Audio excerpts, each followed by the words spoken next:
నమస్కారం దూరదర్శన్ వార్తలకు స్వాగతం నేను వినతి ముందుగా ముఖ్య అంశాలు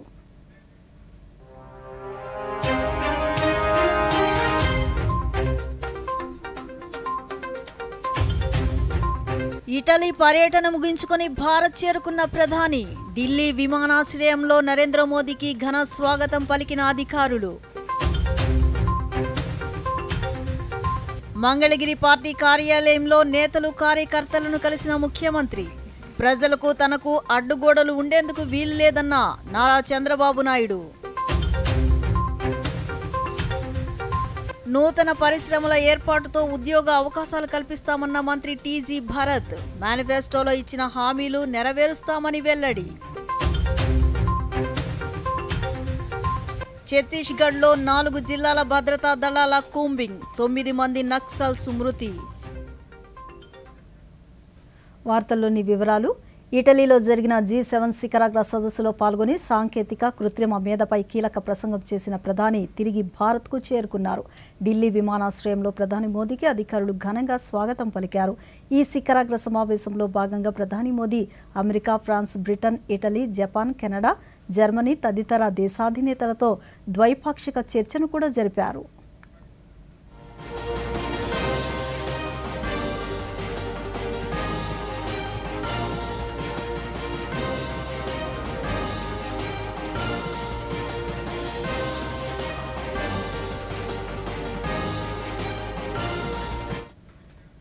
సాంకేతిక రంగంలో గుత్తాధిపత్యానికి తెరదించాలంటూ అంతర్జాతీయ సమాజానికి ప్రధాని మోదీ పిలుపునిచ్చారు. ఆధునిక సాంకేతికతలు అందుబాటులోకి వచ్చేలా చూడాలని, అప్పుడే సమ్మిళిత సమాజానికి పునాదులు పడడంతో పాటు అసమానతల నిర్మూలన సాధ్యమవుతుందని ఉద్ఘాటించారు. G7 శిఖరాగ్ర సదస్సుకు అనుబంధంగా శుక్రవారం ఇటలీలో నిర్వహించిన కీలక సమావేశంలో మోదీ ప్రసంగించారు. కృత్రిమ మేధను పారదర్శకంగా, సుభద్రంగా మార్చడంతో పాటు అందరికీ అందుబాటులో తెచ్చేలా అన్ని దేశాలతో కలిసి భారత్ పనిచేస్తుందని హామీ ఇచ్చారు.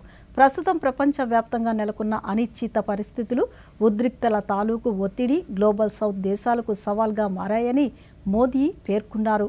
గ్లోబల్ సౌత్ ఆందోళనలు, ప్రాధాన్యతలపై అంతర్జాతీయ వేదికగా గళమెత్తడాన్ని భారత్ తన బాధ్యతగా పరిగణిస్తుందన్న ప్రధాని అందులో భాగంగానే ఆఫ్రికాకు అధిక ప్రాధాన్యతనిస్తున్నామని తెలిపారు. ఆఫ్రికా దేశాల అభివృద్ధి, సుస్థిరత, భద్రత కోసం తాము కృషి చేస్తున్నామని, భవిష్యత్తులోనూ దాన్ని కొనసాగిస్తామని చెప్పారు. కృత్రిమ మేధపై త్వరితగతిన జాతీయ వ్యూహాన్ని రూపొందించుకున్న అతి కొన్ని దేశాల్లో భారత్ ఒకటని మోదీ పేర్కొన్నారు.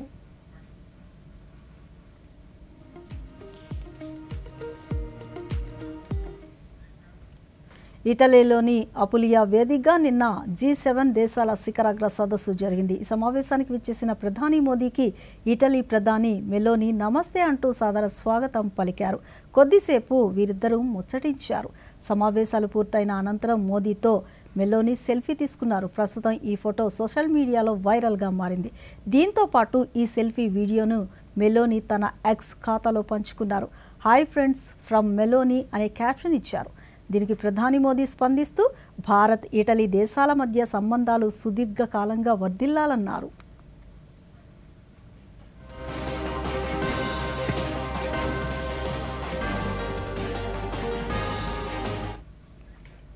ఈ నెల 21వ తేదీన 10వ అంతర్జాతీయ యోగా దినోత్సవం సందర్భంగా సామాజిక మాధ్యమం ఎక్స్ వేదికగా ప్రధానమంత్రి నరేంద్ర మోదీ ఈరోజు మరో వీడియోను పొందుపరిచారు. అర్ధ చక్రాసనం, అర్ధ చక్రాల భంగిమపై వీడియో క్లిప్ను పంచుకున్నారు. గుండె పనితీరును మెరుగుపరచడంతో పాటు మెరుగైన రక్త ప్రసరణ కోసం ఈ భంగిమ ఆచరించాలని Ardha Chakra Asana. While doing this asana, the posture of your body is like a half chakra or like a half wheel posture. To do this asana, first stand in a straight position and place both your hands on the waist to give it support. Take care that all your fingers are joined together, which then will give proper support to your waist. Now, take a deep breath in and slowly bend backwards from your lumbar region. Bend your head backwards to the point till it stretches your neck muscles. Breathe in and out normally. Stay still in this posture for about 10 to 30 seconds. Ardha Chakra Asana makes your spine flexible. It strengthens your spinal nerves. This asana improves your ability to breathe. It also reduces pain caused by cervical spondylitis. People suffering from hypertension or high BP should be careful when bending backwards. You should refrain from doing this asana if suffering from vertigo. After staying in this posture for 10 to 30 seconds, take a deep breath in and slowly straighten your spine while still supporting it at the waist with your hands. Now bring your head back into normal position while breathing out slowly and relax. You can rid yourself of incessant back and neck pain forever by performing this asana regularly. Ardha Chakra Asana. While 18th edition Mumbai international film festival వేడుకలు శనివారం ఘనంగా ప్రారంభమయ్యాయి. కేంద్ర సమాచార ప్రసార శాఖ సహాయ మంత్రి ఎల్ మురుగన్ ఈ వేడుకలను లాంఛనంగా ప్రారంభించారు. అనంతరం సినిమా రంగాలకు చెందిన పలువురు దిగ్గజాలకు నివాళులర్పించారు. ఈ వేడుకల్లో 59 దేశాలకు చెందిన 61 భాషల్లోనూ 1018 చలనచిత్రాలను వివిధ ప్రాంతాల్లో ప్రదర్శించనున్నారు.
ఆంధ్రప్రదేశ్ ముఖ్యమంత్రి నారా చంద్రబాబు నాయుడు బాధ్యతలు చేపట్టాక తొలిసారి మంగళగిరిలోని ఎన్టీఆర్ భవన్లో అడుగుపెట్టారు. దీంతో తెలుగుదేశం పార్టీ కేంద్ర కార్యాలయం వద్ద సందడి వాతావరణం నెలకొంది. పలువురు నేతలు పుష్పగుచ్చాలతో స్వాగతం పలికారు. ఇకపై ప్రతి శనివారం చంద్రబాబు నాయుడు పార్టీ కార్యాలయానికి వెళ్లనున్నట్లు తెలిపారు. జిల్లాలోని పార్టీ కార్యాలయాలను సైతం తరచూ సందర్శించాలని మంత్రులు నేతలను ఇప్పటికే చంద్రబాబు నాయుడు ఆదేశించారు. ప్రజలకు తనకు మధ్య అడ్డుగోడలు ఉండడానికి వీల్లేదని, ప్రజల సమస్యలు వినతుల స్వీకరణకు ప్రత్యేక వ్యవస్థను ఏర్పాటు చేస్తామని తెలిపారు. ప్రజా సమస్యల పరిష్కారానికి నిర్దిష్ట సమయం ఉండేలా చర్యలు తీసుకుంటామని తెలిపారు. సచివాలయానికి రాకపోవడం కోసం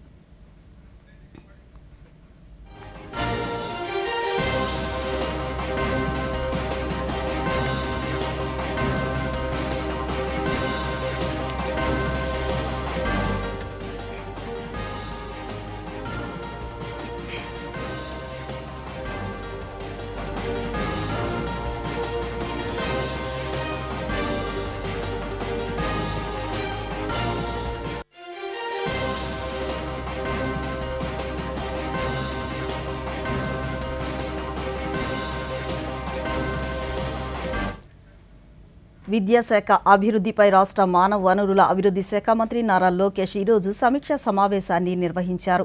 అమరావతిలో నిర్వహించిన ఈ సమావేశంలో బడి మధ్యలో మానేసిన విద్యార్థులు మౌలిక సదుపాయాలపై ఉన్నతాధికారులతో సమీక్షించారు. ఇంటర్ విద్యార్థులకు జూలై 15 నాటికి పాఠ్యపుస్తకాలు ఇవ్వాలని నిర్ణయించారు. ఏడాదిలోగా ప్రభుత్వ పాఠశాలలో పూర్తి స్థాయిలో మౌలిక సదుపాయాలు కల్పించాలని ఆదేశించారు. కొత్త పనులు, అర్ధాంతరంగా నిలిచిన పనులు సైతం ఏడాదిలోగా పూర్తి చేయాలన్నారు. ప్రభుత్వ పాఠశాలలో మధ్యాహ్న భోజన నాణ్యతపై చర్చించారు. రుచి, నాణ్యత తీసుకోవాల్సిన చర్యలపై సమగ్ర నివేదిక ఇవ్వాలని కోరారు. పాఠశాలలో పారిశుద్ధ్యం నిర్వహణపై అధ్యయనం చేయాలని సూచించారు.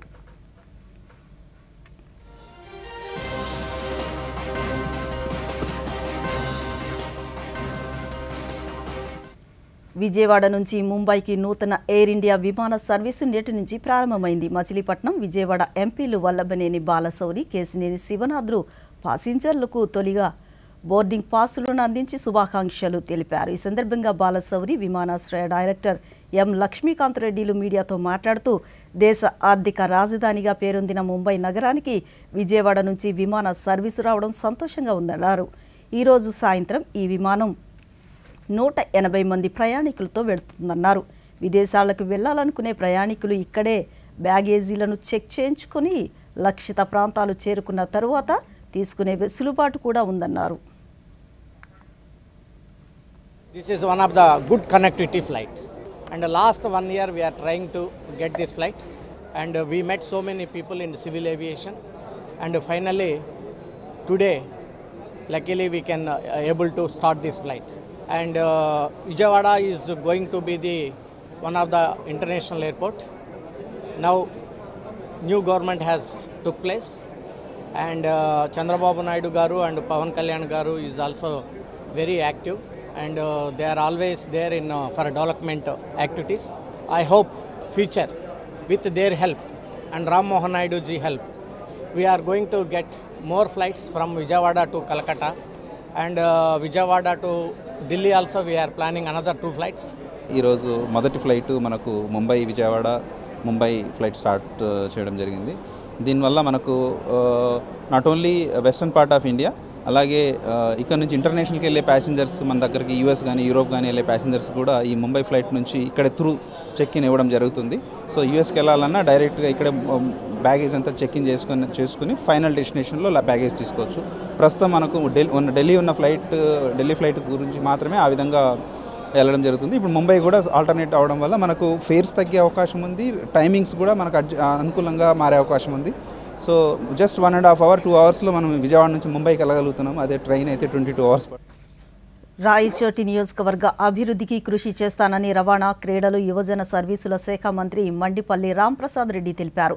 కడపలోని విజయదుర్గ ఆలయంలో ఈరోజు ఆయన పూజలు నిర్వహించిన అనంతరం మీడియాతో మాట్లాడుతూ సామాన్యులకు సైతం అందుబాటులో ఉంటూ స్థానిక సమస్యల పరిష్కారానికి కృషి చేస్తామన్నారు.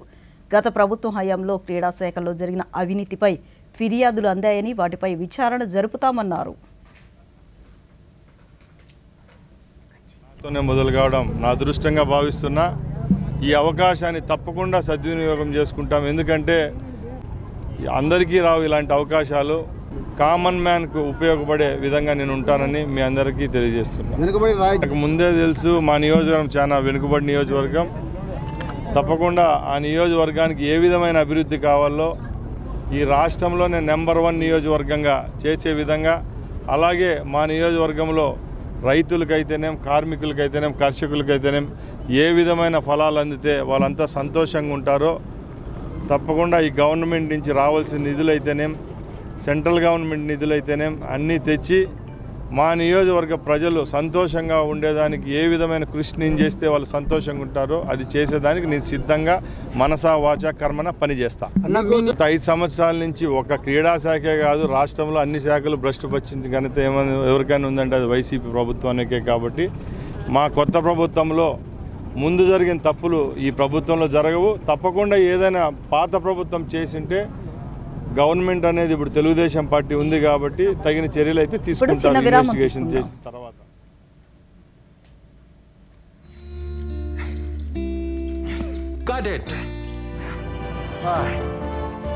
ఆలోచించండి, నిజ జీవితంలో ఇలాంటి పరిస్థితి వస్తే ఎన్ని కష్టాలు వస్తాయో. కానీ మంచిదైంది బ్యాంకింగ్కి రావు. మీ వయసు 70 ఏళ్లు మించినా లేదా మీరు వికలాంగులైనా బ్యాంక్ మీకు కొన్ని అవసరమైన బ్యాంకింగ్ సౌకర్యాలు ఇంటికి అందించగలదు. ఆర్బీఐ అంటుంది, విషయాలు తెలుసుకోండి, జాగరూకంగా ఉండండి.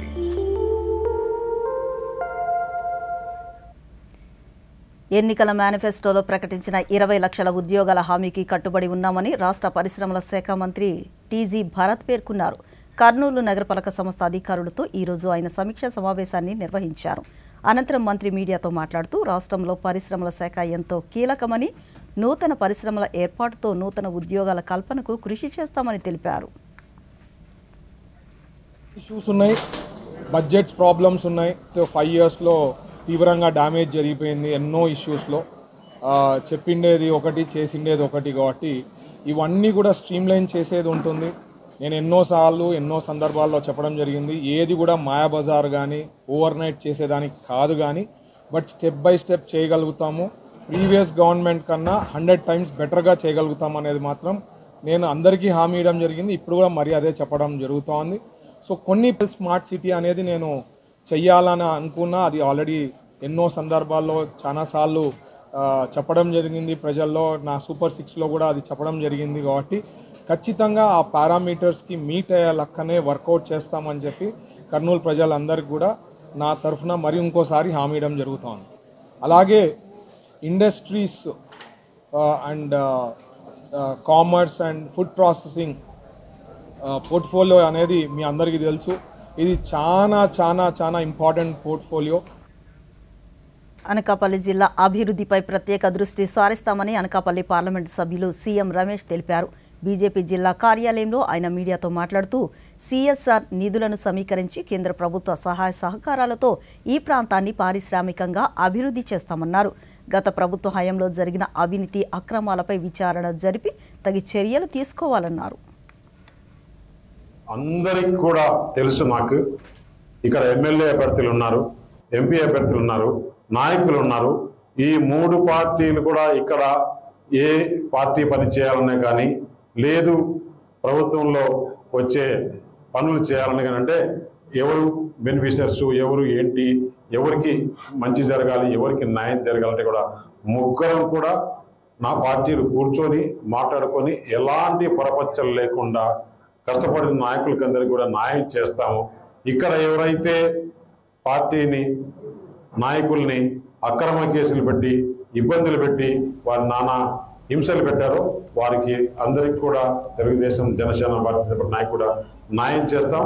అలాగే వైసీపీ నుంచి బక్రీద్ పర్వదినాన్ని సహృద్భావ వాతావరణంలో నిర్వహించుకోవాలని ప్రకాశం జిల్లా జాయింట్ కలెక్టర్ ఆర్ గోపాలకృష్ణ అన్నారు. ఈ నెల 17వ తేదీన బక్రీద్ పర్వదినం సందర్భంగా శనివారం ఒంగోలు కలెక్టర్ కార్యాలయంలో హిందూ ముస్లిం మత పెద్దలు, పోలీస్, రెవెన్యూ, మున్సిపల్, పశుసంవర్ధక, వైద్య ఆరోగ్య శాఖ సిబ్బందితో సమీక్ష సమావేశాన్ని నిర్వహించారు. ఈ సందర్భంగా గోవధ నిషేధం అమల్లో ఉన్నందున ఎక్కడా ఎటువంటి జీవహింస జరగకుండా చర్యలు తీసుకోవాలని ఆదేశించారు. జరిగింది ఎక్కడ కూడా మనకి గోవధ నిషేధం కనుక గోవధ మీద ఎక్కడ కూడా ఎటువంటి ఇది తీసుకోవడానికి గోవధ చేయడం కానీ తర్వాత జంతువులను హింసించడం కానీ చట్టరీత్యా నేరము. సో దానికి మరి అన్ని విషయాలు మరి ముస్లిం మత పెద్దలకి, హిందూ మత పెద్దలకి తెలియజేయడం జరిగింది. అట్లాగే మరి ఇంటిగ్రేటెడ్గా ఈ 2 రోజులు 18 చెక్ పోస్టులు కూడా ఏర్పాటు చేసి అక్రమ జంతు రవాణా ఏదైనా జరిగితే దాని మీద విజిలెంట్గా ఉండడానికి, అట్లాగే మరి మున్సిపల్ ఏరియాస్లో కొన్ని బ్లాక్ స్పాట్స్ని ఐడెంటిఫై చేయడం జరిగింది. అక్కడ కూడా స్టాఫ్ని 24/7. జూలై 1 నుంచి అమల్లోకి రానున్న 3 నూతన నేర న్యాయ చట్టాలు భారతీయ న్యాయ సంహిత, భారతీయ నాగరిక సురక్షా సంహిత, భారతీయ సాక్ష్య అధినియంను సమర్థవంతంగా అమలు చేసేందుకు కేంద్రం చర్యలు తీసుకుంది. ఈ 3 న్యాయ నేర చట్టాల గురించి తెలుసుకోవడానికి వీలుగా కేంద్ర ప్రభుత్వం మొబైల్ యాప్ను అందుబాటులోకి తీసుకువచ్చింది. కొత్త క్రిమినల్ చట్టాలను తెలుసుకోవడానికి ప్లేస్టోర్ లేదా యాప్ స్టోర్ నుంచి NCRB Sankalan of crime laws mobile యాప్ను డౌన్లోడ్ చేసుకోవాల్సి ఉంటుంది. ఈ యాప్తో నూతన నేర న్యాయ చట్టాల గురించి పూర్తి సమాచారాన్ని పొందవచ్చు.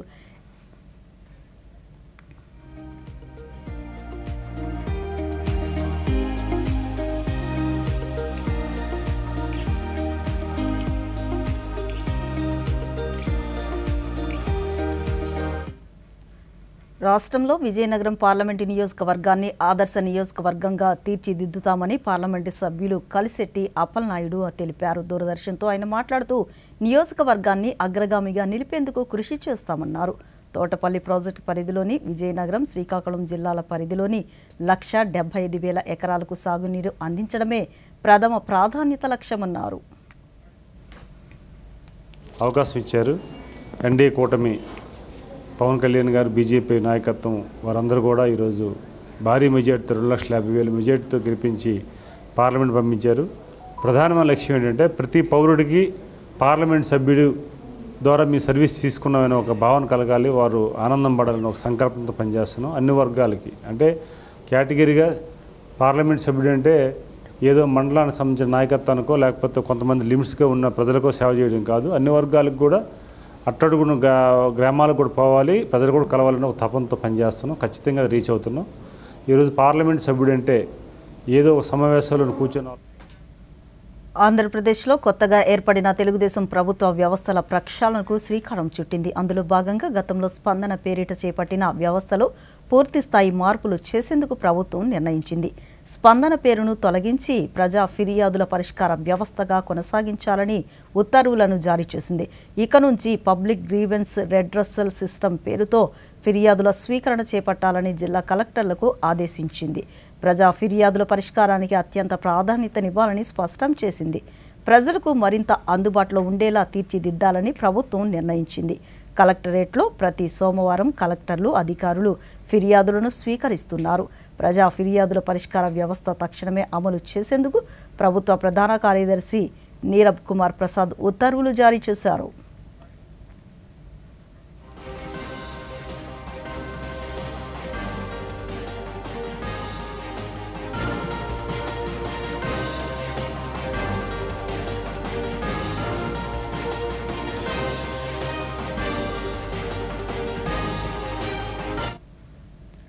రాజ్యాంగం మీద తమకు విశ్వాసం ఉందని మాజీ ఉప ముఖ్యమంత్రి వైసీపీ నేత కొట్టు సత్యనారాయణ అన్నారు. పశ్చిమ గోదావరి జిల్లా తాడేపల్లిగూడెంలో ఆయన మీడియాతో మాట్లాడుతూ మా ప్రభుత్వం ఎన్నికల్లో ఇచ్చిన హామీలను నెరవేర్చడమే కాకుండా విద్యా వ్యవస్థలో సమూలమైన మార్పులు తీసుకువచ్చామన్నారు. సంక్షేమ పథకాల ద్వారా ఏడాదికి 70,000 కోట్లు ఇచ్చి ప్రభుత్వాన్ని అప్పులపాలు చేశారని ఆరోపణలు చేసిన పవన్ కళ్యాణ్, చంద్రబాబులు అంతకు మించి హామీలు ఇచ్చారని ఆరోపించారు. ఈ సంవత్సరం అంటే మా ముఖ్యమంత్రి గారు ఎంతో ధైర్యంగా ప్రజలకు ఇచ్చిన హామీలన్నీ కూడా సక్రమంగా అమలు చేసాం. 100% అమలు చేసాం. సామాజిక న్యాయం చేసాం.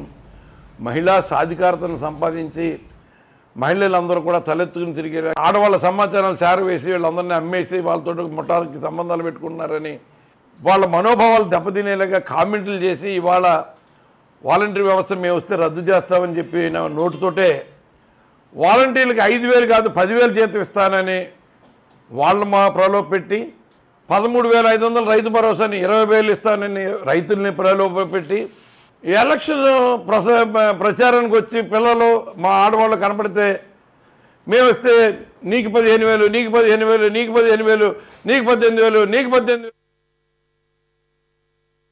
హైకోర్టు సీనియర్ న్యాయవాది డాక్టర్ మజ్జి సూరిబాబు భారత ఆహార సంస్థ న్యాయ సలహాదారు ప్యానెల్ అడ్వకేట్గా ఎఫ్సిఐ తరపున ఏపీ హైకోర్టులో కేసు వాదించేందుకు నియమితులయ్యారు.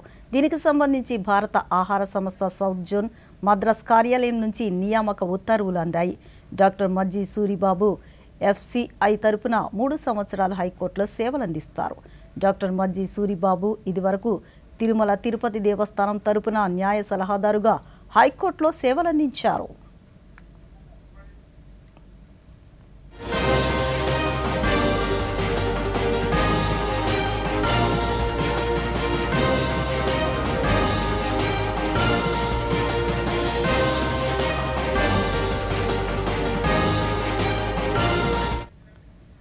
ఛత్తీస్గఢ్లో నారాయణపూర్, బీజాపూర్ జిల్లాల సరిహద్దుల్లో ఉన్న అటవీ ప్రాంతంలో మావోయిస్టులు, భద్రతా సిబ్బంది మధ్య ఎదురు కాల్పులు జరిగాయి.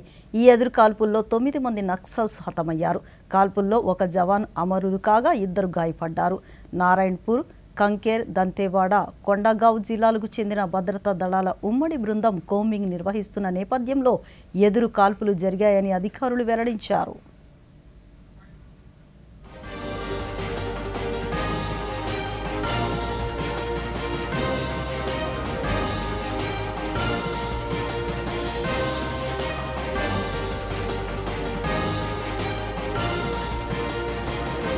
ఉత్తరాఖండ్ రుద్రప్రయాగ్ జిల్లాలో ఈరోజు ఘోర రోడ్డు ప్రమాదం సంభవించింది. ఓ టెంపో ట్రావెలర్ అలకనంద నదిలో పడిపోయింది. ఈ ప్రమాదంలో 10 మందికి పైగా మృతి చెందగా మరో 13 మంది గాయపడ్డారు. తీవ్రంగా గాయపడిన 6గురిని హెలికాప్టర్లో రిషికేశ్ ఎయిమ్స్కు తరలించారు. మృతులు క్షతగాత్రులు ఢిల్లీ శివార్లోని నోయిడాకు చెందిన వారు కాగా ప్రమాదం జరిగిన సమయంలో టెంపో ట్రావెలర్లో దాదాపు 26 మంది ప్రయాణికులు ఉన్నట్లు సమాచారం అందుకున్న పోలీసు యంత్రాంగం, జిల్లా విపత్తు నిర్వహణ, DDRF ఇతర బృందాలు ఘటనా స్థలంలో సహాయక చర్యలు చేపడుతున్నారు. ఘటనపై ఉత్తరాఖండ్ ముఖ్యమంత్రి ముష్కర్ సింగ్ ధామీ, కేంద్ర హోంమంత్రి అమిత్ షా దిగ్భ్రాంతి వ్యక్తం చేశారు. ప్రమాదంలో ప్రయాణికులు ప్రాణాలు కోల్పోవడం చాలా బాధాకరంగా ఉందన్నారు.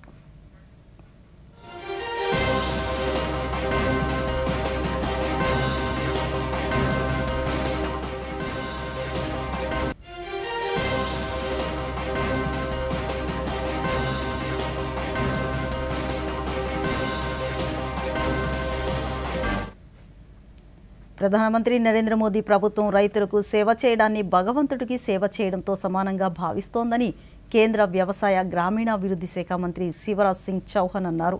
ఢిల్లీలో ఆయన మీడియాతో మాట్లాడుతూ 3వ ప్రధానిగా మోదీ బాధ్యతలు స్వీకరించిన అనంతరం 100 రోజుల ప్రణాళికలో వ్యవసాయానికి అధిక ప్రాధాన్యతనిచ్చారన్నారు. రైతులకు పెట్టుబడి సాయంగా PM కిసాన్ సమ్మాన్ నిధి విడుదలకు సంబంధించిన దస్త్రాలపైన మోదీ తొలి సంతకం పెట్టారన్నారు. గ్రామీణ ప్రాంతాల్లోని 3 కోట్ల మంది మహిళలను లక్షాధికారులుగా చేయడానికి అన్ని చర్యలు తీసుకుంటున్నామన్నారు. विकास मंत्रालय में ही सवेरे से लेकर देर रात तक रहा हूं और सारी चीजों का गहराई से अध्ययन कर रहा हूं. अपनी टीम के साथ, अपने मंत्री साथियों के साथ निरंतर हम प्रयत्न कर रहे हैं कि गंभीरता से हर विषय को समझें. और प्रधानमंत्री जी ने जो 100 दिन की कार्य योजना बनाने का दायित्व हर एक विभाग को सौंपा था, हमने 100 दिन की कार्य योजना की भी समीक्षा की है और उसको जल्दी हम जारी करेंगे. हम सब जानते हैं कि प्रधानमंत्री श्रीमान नरेंद्र मोदी जी अपने 2 कार्यकालों में भी कृषि और किसान उनकी सर्वोच्च प्राथमिकता रहे हैं और किसानों के कल्याण के लिए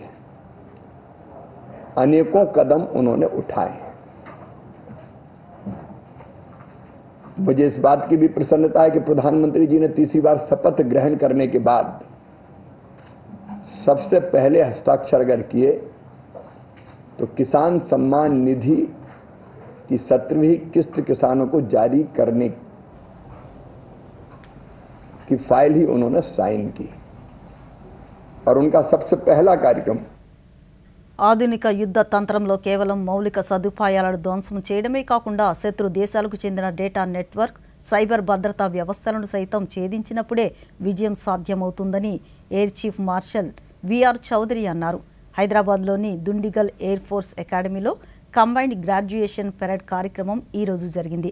ఈ కార్యక్రమంలో ఎయిర్ చీఫ్ మార్షల్ క్యాడెట్ల నుంచి గౌరవ వందనాన్ని స్వీకరించారు. అనంతరం ఆయన మాట్లాడుతూ నాయకత్వ స్థానంలో ఉన్నవారు మారుతున్న సాంకేతికతను ఎప్పటికప్పుడు అందిపుచ్చుకోవాలన్నారు. ఈ పెరేడ్లో 213 మంది క్యాడెట్లు సైనిక విన్యాసాలు చేశారు.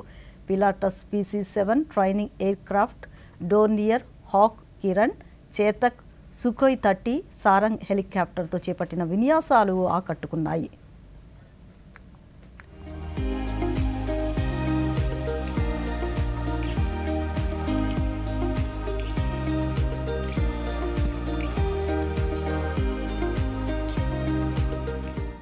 Modern warfare is a dynamic and ever-evolving landscape.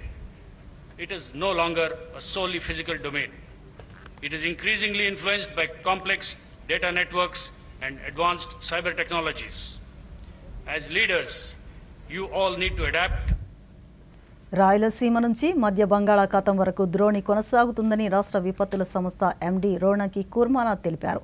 దీని ప్రభావంతో ఈరోజు శ్రీకాకుళం, విజయనగరం, పార్వతీపురం మన్యం, అల్లూరి సీతారామరాజు, కాకినాడ, ఏలూరు, కృష్ణా, NTR, గుంటూరు, బాపట్ల, పల్నాడు, ప్రకాశం, నెల్లూరు, కర్నూలు, నంద్యాల, వైఎస్ఆర్, అన్నమయ్య, చిత్తూరు, తిరుపతి జిల్లాలో అక్కడక్కడ పిడుగులతో కూడిన తేలికపాటి నుంచి ఓ మోస్తరు వర్షాలు కురిసే అవకాశం ఉందన్నారు.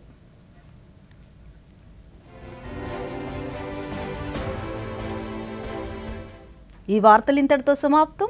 నమస్కారం.